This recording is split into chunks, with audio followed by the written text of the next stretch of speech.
This is Seth Kabursky, co-author of the Unofficial Guides, and as you may have guessed, I am here at Islands of Adventure. We are back at Universal Orlando for the first day of public soft opening previews. Annual pass holders were invited to come back to Universal Orlando Resort for the first time since the parks closed for the coronavirus pandemic. I've been here since rope drop this morning. We're here at Islands of Adventure, and we're going to take a complete walk around IOA to take a look at how the park is doing in the age of social distancing. Come along with me. All right, I apologize if the narration is a little bit muffled, but as you can tell, I do have a face mask on. So we're going to take a walk around Islands of Adventure here at Universal Orlando, which has welcomed guests back for the first time today. The last 2 days they had employees testing out the new procedures. This is the first day for annual pass holders who had to have a special reservation in order to come today. Opens back up to the public on Friday. So we are checking out today how the first day of social distance theme parking is going here in Orlando. I'm just going to take a walk around the entire park. Right now we are at Lost Continent. I had lunch at Mythos. It was quite delicious. The only trouble was that I had to wait about 45 minutes past my reservation time just because they were having a little trouble getting used to, the reduced capacity. But they did a great job in Mythos. They blocked off about half of the tables, or about 50% capacity, using paper menus instead of laminated menus. And it was nice to get some warm bread and a cold draft beer once again. So we are now entering into Soos Landing. Some things here in Seuss are closed. Honk Honkers, which was the custom cotton candy shop, closed shortly before the pandemic, and I do not expect it to reopen. That's kind of a sad loss.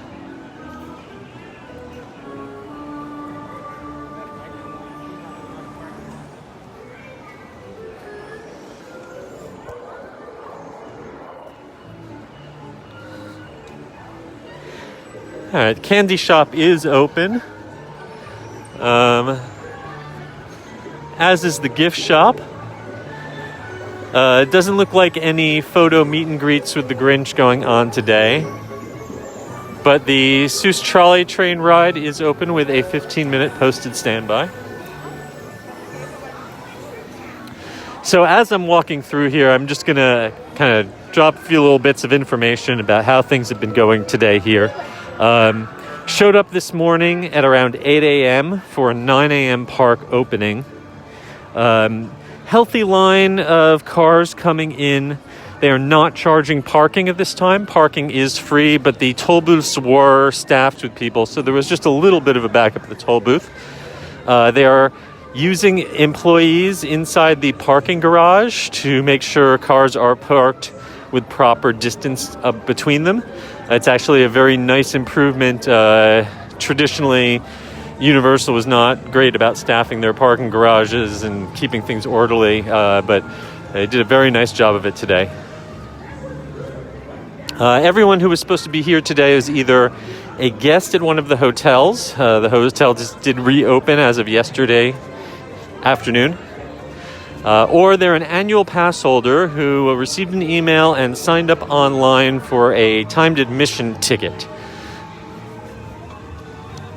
It's good to see some characters back out.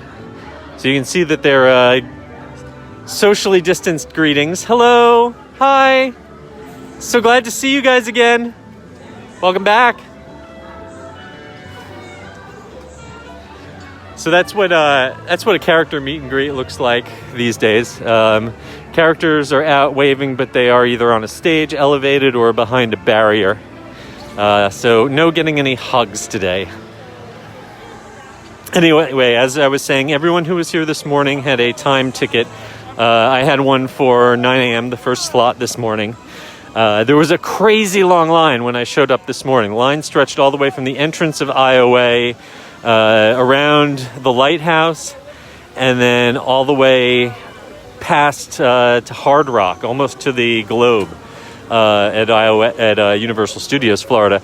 However, once that line started moving, it moved really quick. It was extremely efficient, and I was inside the park, by a few minutes after 9. By the way, this is the If I Ran the Zoo, and it is completely closed off, along with all the other similar playgrounds in the park.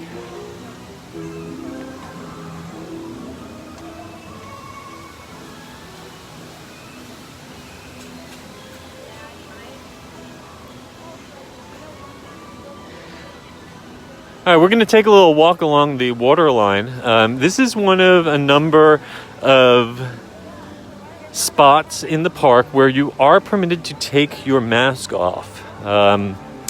As you can see, everyone here is wearing a mask except for a few people who are drinking. The rule is that you must be masked at all times in the park except when you are eating or drinking.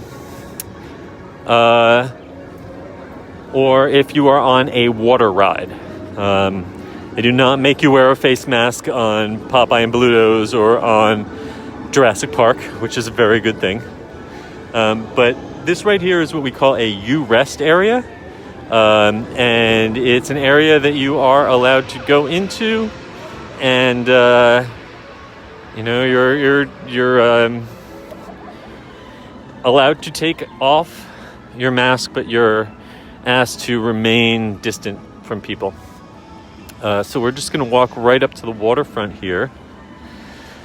And you can see the amazing progress that has been made on the Jurassic Park roller coaster. Now, this Jurassic Park roller coaster, Universal has not officially admitted that it exists. They've not acknowledged that they are building anything. But I think it's pretty obvious that something is going on. So we'll get a closer look as we walk over to Jurassic Park.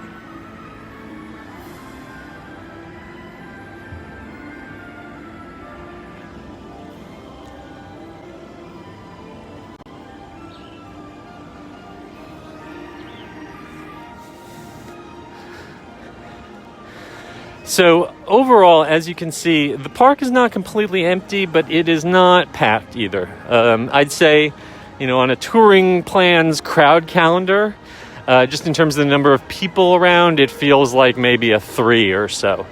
I would estimate, just eyeballing it, that this is probably somewhere 30, maybe 35%, about a third of what you would normally see on an average day this season.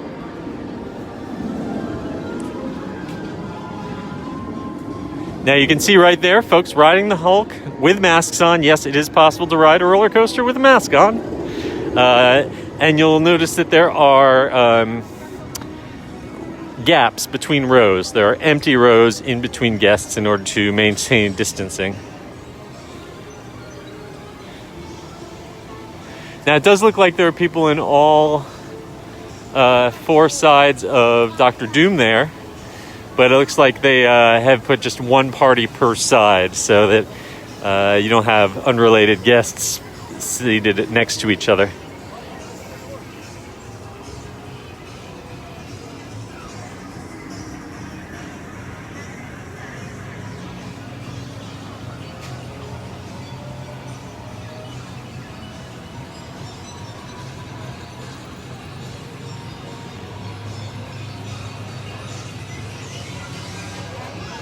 So you can see it's a pretty quiet day here in the park.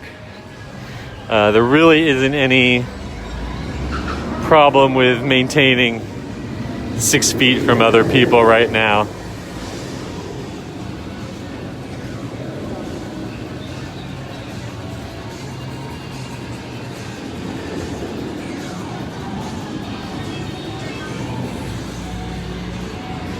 So we're coming up on the Spider-Man attraction. A couple things I noticed. I did get to ride Spider-Man this morning. It was actually my very first ride back, which made me happy because I still think it's one of the greatest rides of all time. A few things I noticed about Spider-Man this morning. Number one, it is extremely challenging to enjoy a 3D attraction with a face mask on. Unless you have a very good professionally fitted face mask that is, on your face exactly right, your glasses are simply going to fog up. And if you are like me and you wear regular glasses, prescription glasses, and then trying to put the 3D glasses on top of them, the tiny gap of air in between your own glasses and the 3D glasses is just catnip to fog. I really found it almost impossible to enjoy Spider-Man.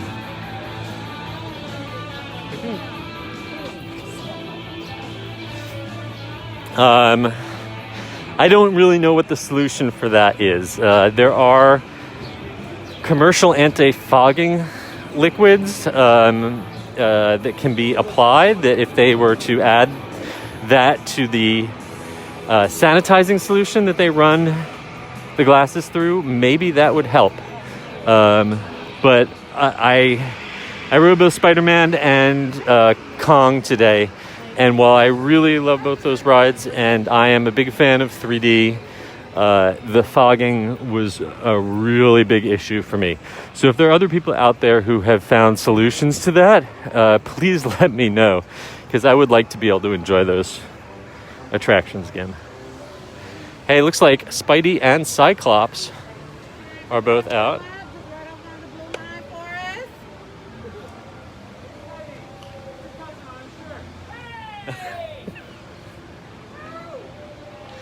How you guys doing? Yes. Excellent. Great to see you again. Take care.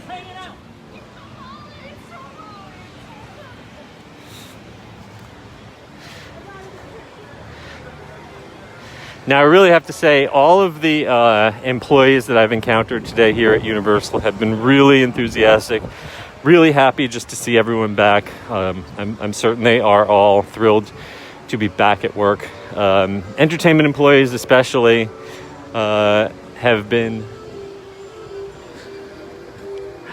doing great. Here's Popeye and olive oil. Awesome. Hello. Good to see you. I am staying healthy. It's great seeing you. And there you go. Olive oil and Popeye are out. Masked, but still cheerful.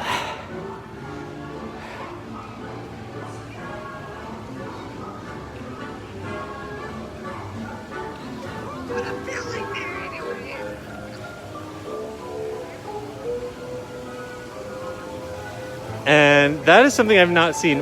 Where did you get the mask? Thank you. All right, so there you go. They have UOAP, annual pass holder masks. I may have to pick one of those up for myself.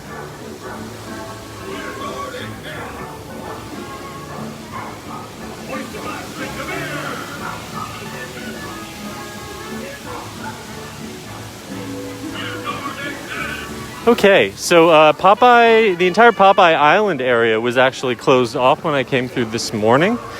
It looks like they opened it up around 11 a.m.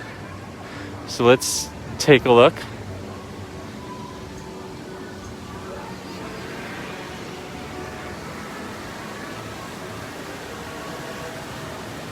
All right, so we have two boats coming through. Not a lot of people in them.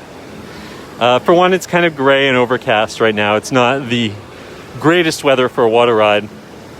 But on top of that, they are making sure that no groups who are unrelated are paired up.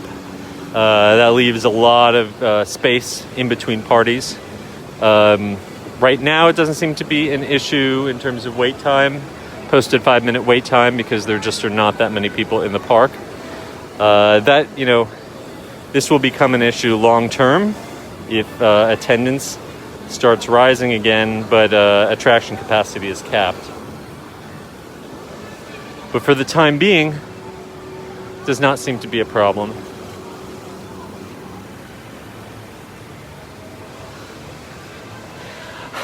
Still curious to see Wimpy's, which is notorious as one of the least often open restaurants in all of Universal, is actually open today. Let's see what they've got on their menu. Yeah, they've got their Wellington cheeseburger and their vegan supreme cheeseburger, plus some chicken fingers. Well, Derek Bergen will be happy to know that Popeyes is open.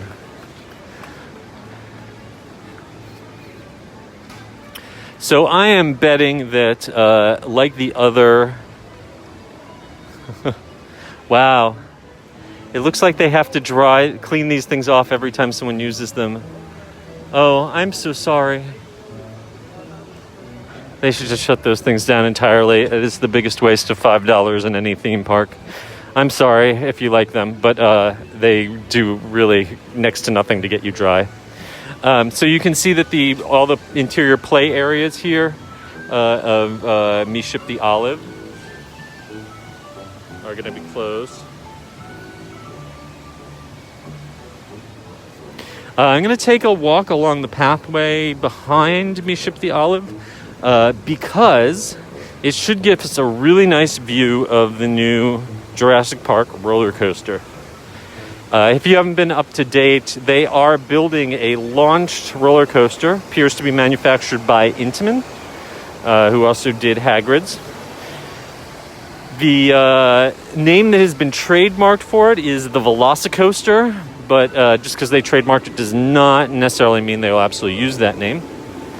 But it does appear to be Velociraptor themed. It's got a kind of aesthetic tie-in to the Jurassic World movies, much like the new Raptor Encounter that we're going to check out in a little bit does.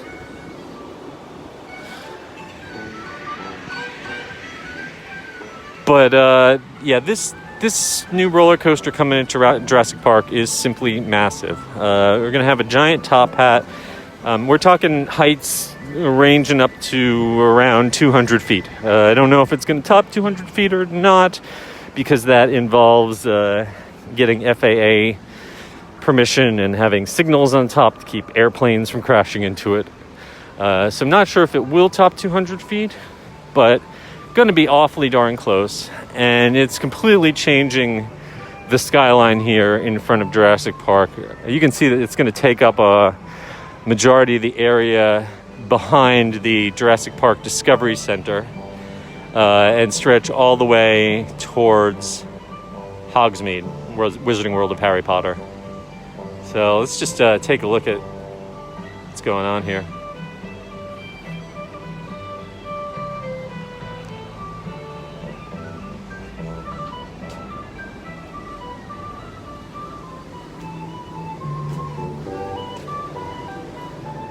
While we head over there, one of my favorite little gags, it's good to see it's still here, the School of Fish.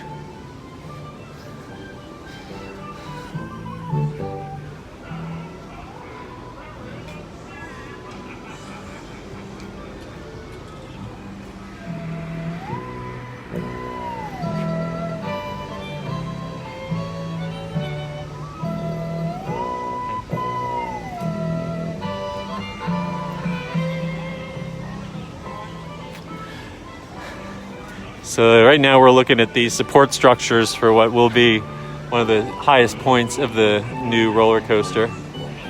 And you can see just how close it comes to Popeye and Bluto's. That's the back of the boat wash.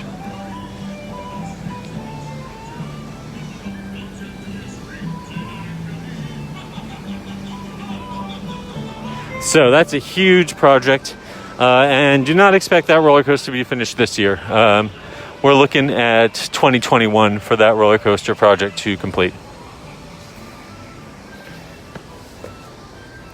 Okay, so we're going to rejoin the main loop of Iowa and continue on through into Jurassic Park itself. By the way, big thank you to all of you who are out there watching right now. If you have anything you'd like to say or anything in particular you want me to look for you, shout it out in the comments below.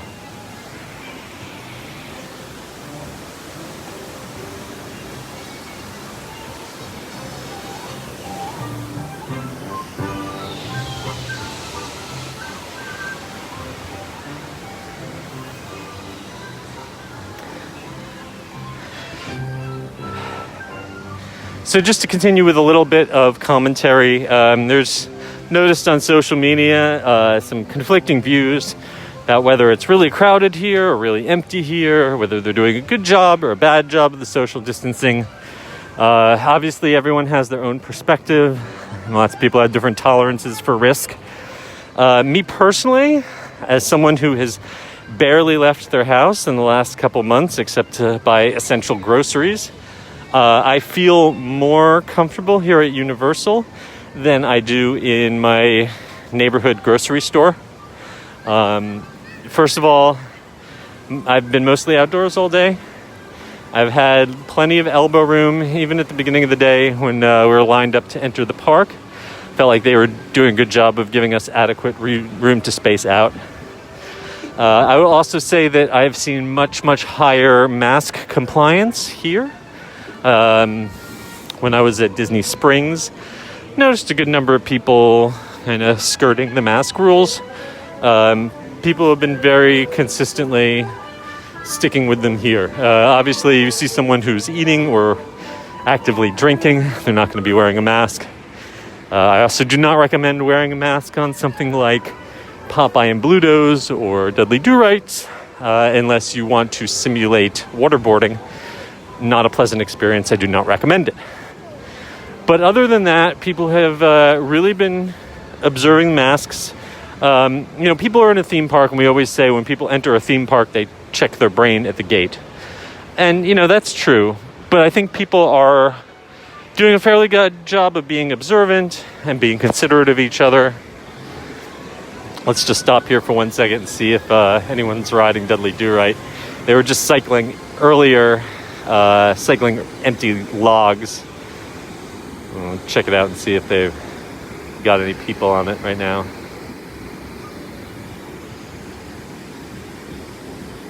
Not seeing any logs cycling at the moment. It was raining earlier, so they might have temporarily paused it because of the weather.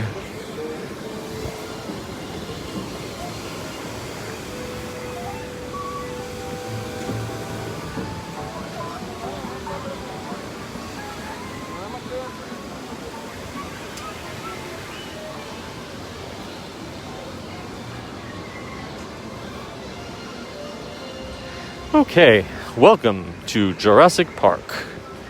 Like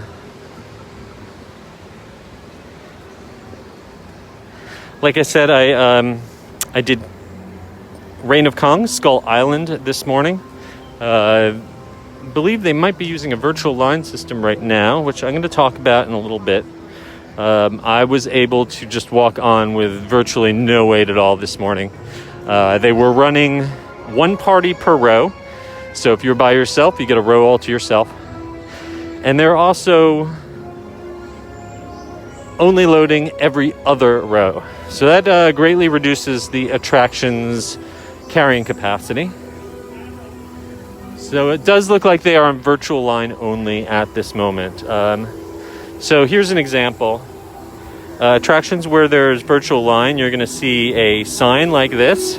You can also just open the app directly on your phone if you've already installed it.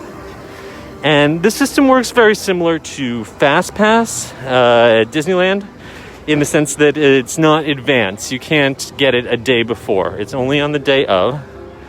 And you pick an attraction, and it gives you a choice of various time slots that are available. Now, a couple things that are a little different between virtual line and FastPass or virtual boarding queues at Disney. Number one, in Universal system, At least for right now, it is not directly tied to your admission media or your ticket or annual pass in any way. You only have to have the app installed on a phone, but do not necessarily have to have purchased a valid park ticket in order to use the virtual line system. Number 2, virtual line system is available only when you are within the geofence, which means your GPS on your phone has to be active and has to tell it that you are in or near the park. However, you do not have to have actually entered the park in order to get a virtual line. You just need to be near the park. So this morning I was actually able to get my virtual line pass to ride Hagrid's before the line even started moving. The second that it turned 9 a.m., before I was even through the turnstile, I was able to secure a virtual line pass. This is very different from what happens with Rise of the Resistance over at Disney.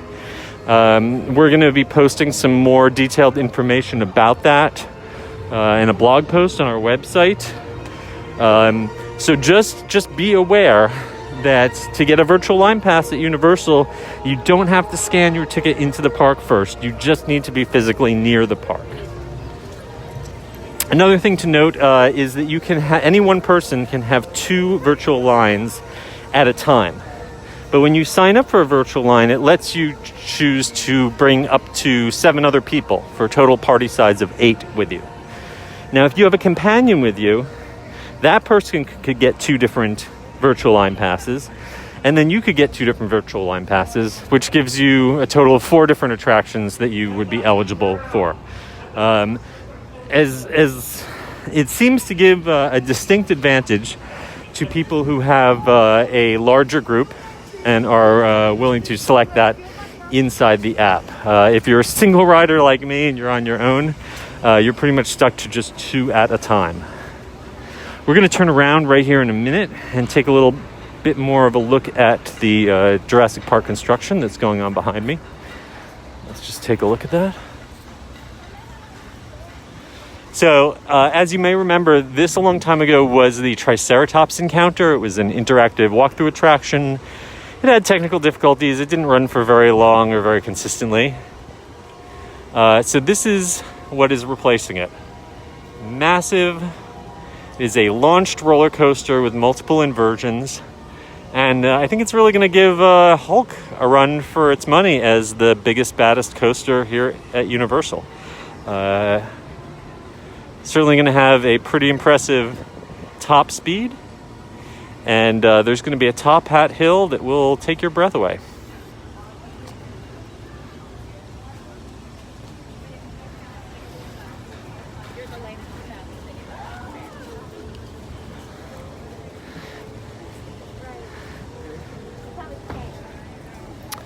Okay, so we're coming right now onto the back side of the Jurassic Park Discovery Center.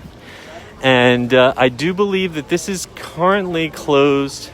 The upper level, it appears, when I was in here earlier today, the upper level with the gift shop and the Burger Digs restaurant is operating. When I was here earlier, the lower level with all the interactive exhibits was shut down. Let's just peek in here to make sure that's still the case.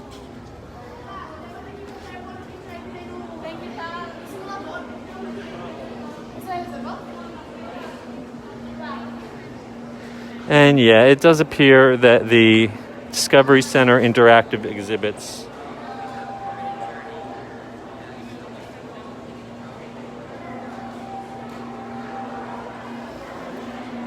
it does appear those interactive exhibits are going to be closed for the time being.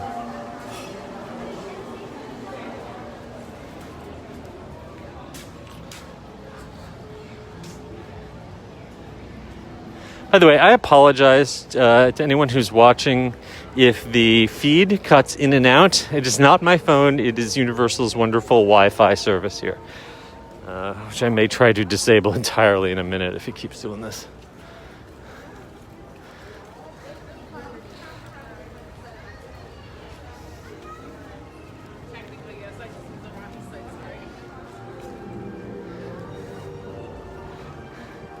Okay, here's another little surprise that's been happening while we were all gone. This is the backside of Hogwarts, and as you can see, big structure has come up. This is the new locker facility for the Forbidden Journey attraction. The lockers situation.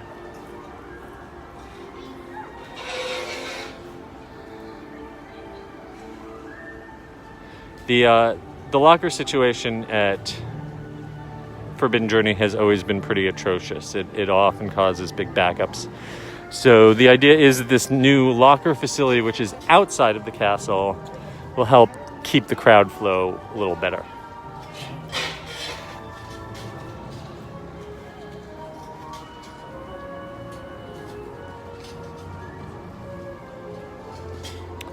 Obviously, this new locker situation for Forbidden Journey is not finished yet.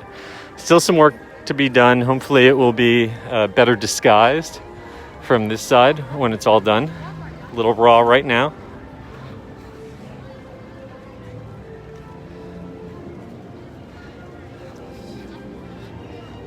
And now we are exiting out of Jurassic Park and entering into the Wizarding World of Harry Potter, which is where I'm going to sign off. But first, we're going to get one more glimpse of the construction on that Jurassic Park roller coaster.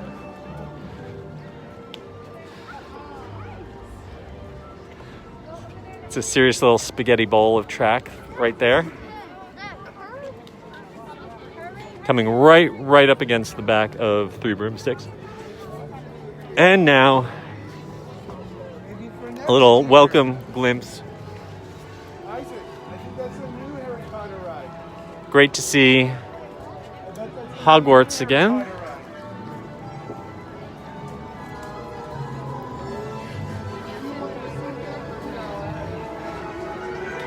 Okay, so let's, as we walk over here towards Forbidden Journey, Forbidden Journey is using the virtual line system. So let's talk a little bit about the virtual line. Looks like these folks are maybe lined up for their turn to enter the attraction. So the virtual line works sort of like FastPass, as I said at Disney. You'll sign up, you'll get a time window. Now here are a few differences. Disney FastPass gives you a 1 hour time window. Here at Universal, the virtual line windows are 30 minutes. 30 minutes. The biggest backup from what I can see when people are returning is actually for the lockers.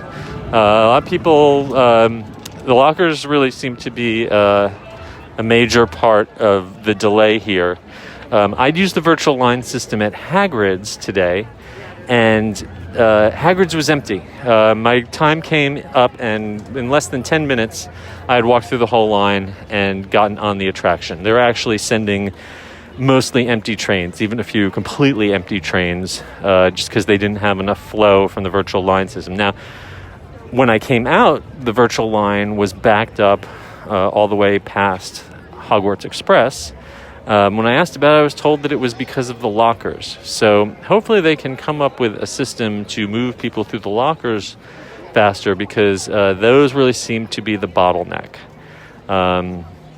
Anyway, right now, the virtual lines are pretty much gone for the day. I have been told that they're going to release them in batches. So if you see that the virtual line for a particular attraction is all gone, then you should go back in a little later and check again, because it might reappear. I did see some Forbidden Journey virtual line passes appear and then disappear. I think virtual line, to be honest, is still a little bit of a work in progress. I've gotten a number of error messages from it. I've had to close it and restart a couple times.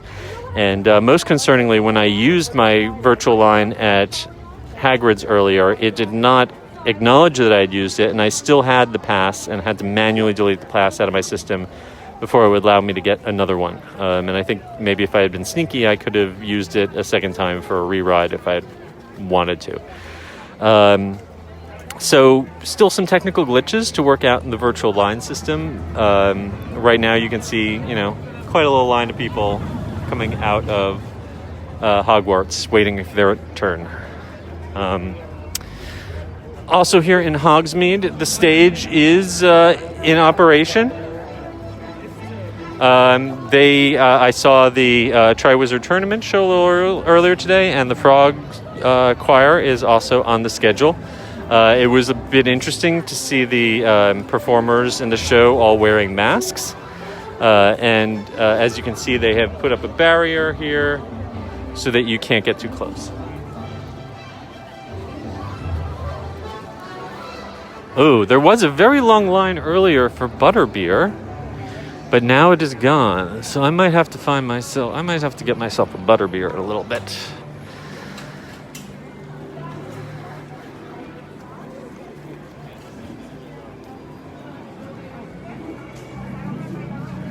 Seems to be a very short line for Ollivanders right here.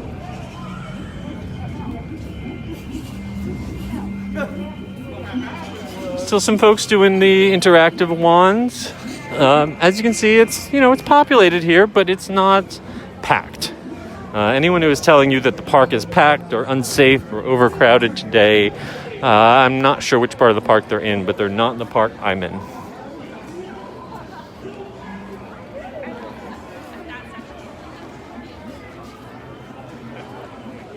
All right, we're going to end up, right now we're walking past Hagrid's.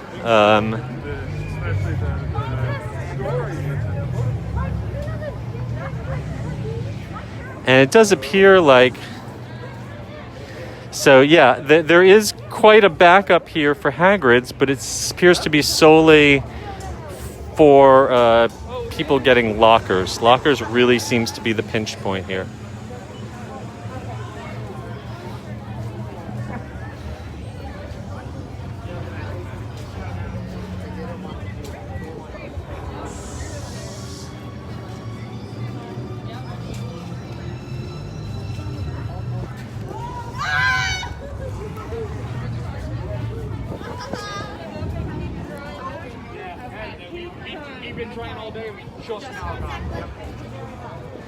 Okay, well, we're going to conclude our little tour right here. I'm going to flip it around. All right, so thanks for taking a little trip around Islands of Adventure with me. We're right now back at the Hogsmeade station. Not much of a wait at the moment. Not much of a wait really anywhere in the parks, except for where they put in the virtual line and to control the crowd for the more popular attractions. Obviously, it's still early. This is the first day of a test. Still some tweaks to be done, but overall, I'd say I felt pretty safe and secure. I feel like the employees are taking things seriously, doing a fairly good job. Always room for improvement, but for the first day back after the closure, I think Universal is doing a pretty solid job. I'm going to head over to Universal Studios in a little while, and if you keep an eye on our Twitter feed, I'll be posting there, and of course I'll be posting later tonight and tomorrow on the unofficialguides.com. All right, everyone out there, stay distant, stay safe, stay well.